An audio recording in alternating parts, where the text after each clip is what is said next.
Okay, I got these at an apple orchard around my area, and there are tons. I haven't even counted them yet, so I'll count them and then can figure that into how much water I need in the applesauce, how much sugar, and how much cinnamon. So we're gonna cut and peel a lot of these, put them in this. All right, lots of peels so far. We're only like, I don't know, 10 apples in. About 20 more to go. All right, I did about 5 more. The pot's looking pretty full. Let's keep going.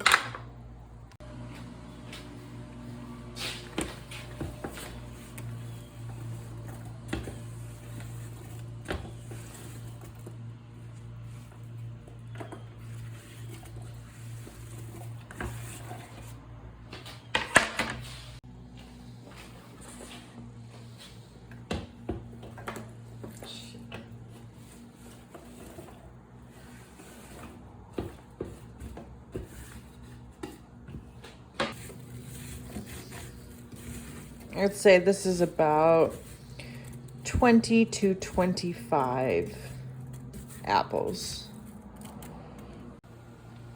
Okay, with about 20 to 25 apples, you need about 4.5 cups of water, all right? 4.5 cups of water.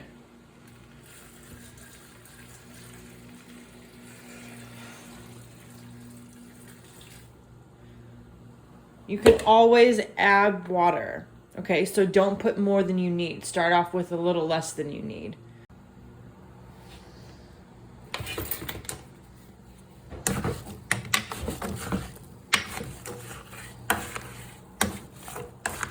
Stir it continuously for a while. Get everything soaked. Put a lid on it and check about every 7 minutes. On medium to high heat. Okay, this is cane sugar, and I need about 1.5 cup of sugar. So we will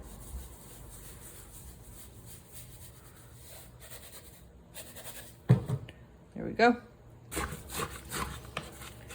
Instead of mixing, you can definitely start breaking it up by smashing it like this.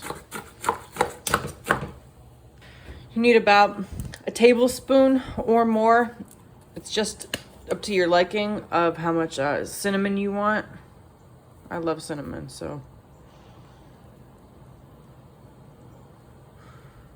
that's good. These apples are starting to wilt. As you can see, they're getting closer to the juices down below.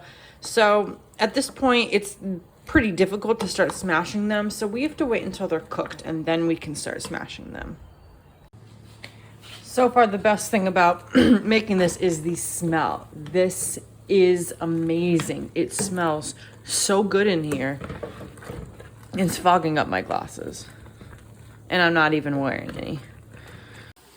Yes, I definitely did not have a potato smasher, which is what you use to smash these cooked apples. I just took a shit ton of tin foil, wrapped it around a spoon, a wooden spoon, and started smashing, and it works perfectly. This is turning into probably the perfect consistency. You know, it's chunky and that's okay. I like it a little bit smoother. You can always puree it or just have a better tool for smashing. But I'm assuming that I will just get it a little bit finer as this keeps cooking for about 5 more minutes, and then cool it.